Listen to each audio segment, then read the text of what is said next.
at reasons why Marvel's Tony Stark is the highest paid Marvel star. Robert Downey Jr., the actor who played Tony Stark in all of the Marvel movies, is a pretty great actor. Without a doubt, he is one of the biggest stars in the universe. The story behind Iron Man first started in 2008 when the first Iron Man movie was released, and since then, Downey has become a global superstar. According to Forbes, the actor received $20 million and an additional $55 million in compensation thanks to an 8% cut of the back-end profits from Endgame.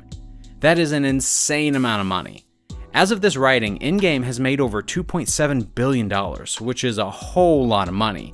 So you can see where Downey got his generous payday from. He has earned over $75 million in total from one movie, which is crazy. However though, from Infinity War, it was believed that he earned around $30 million.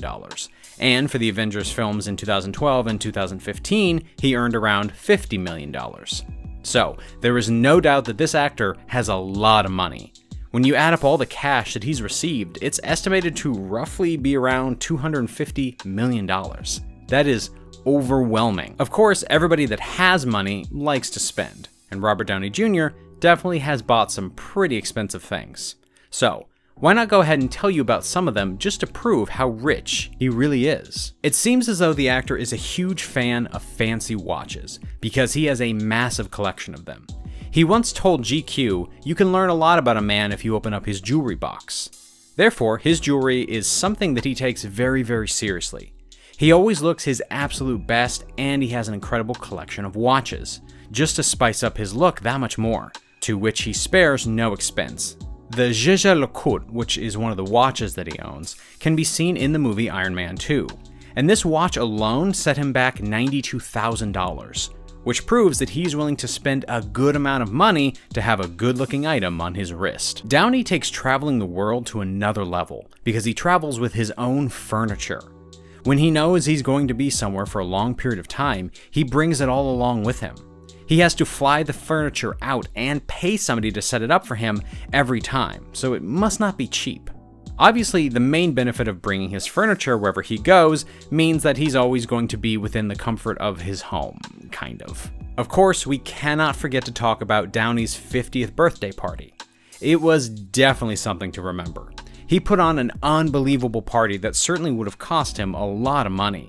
The party took place in a huge airport hangar that wasn't cheap to rent out.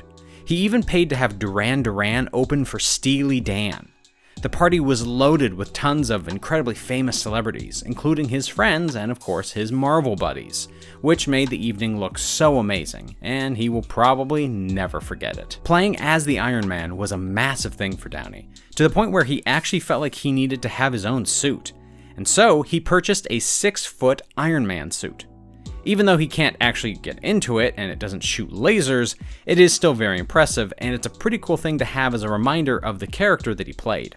The suit was made by an incredible model maker, Greg Tanis, so a massive well done to him for making it. As well as his massive watch collection, Downey has a huge collection of cars, and he's so enthusiastic when it comes to his vehicles. He loves Audis a lot, but he doesn't just own those. He also has cars such as a 1965 Chevrolet Corvette. He also doesn't just buy himself cars though, because he also gifted Marvel co-star Chris Evans a custom Camaro as well. As well as all these amazing things, he also has a pretty cool windmill home. It's probably one of the most awesome looking houses I've seen from a celebrity, to be honest. This home is visually stunning, both inside and out, and it's something that definitely suits his personality, although it isn't the cheapest location ever. The location of this house was actually used in the 1982 movie Death Trap, and when it was bought by Downey, he gave his designer 6 weeks to turn it around and make it into a lovely home, which was obviously something that they managed to get done. There is so much more that we can say about this actor and what he spent his money on, but the last thing we're going to give you is the fact that he is essentially becoming Tony Stark in real life. He's launched a new foundation called Footprint Coalition, and the purpose of this company is to use robotics and nanotechnology to clean up the planet. This is something that Downey is really passionate about, and that's why he created the company. Let's be honest, even though running this kind of company is very expensive, there are worse things he could be spending his money on. After all, he is trying to save the planet. That's all for today though. What'd you think of today's video? Let us know in the comments below. With that being said, this is the end of this video, so we will see you in the next one.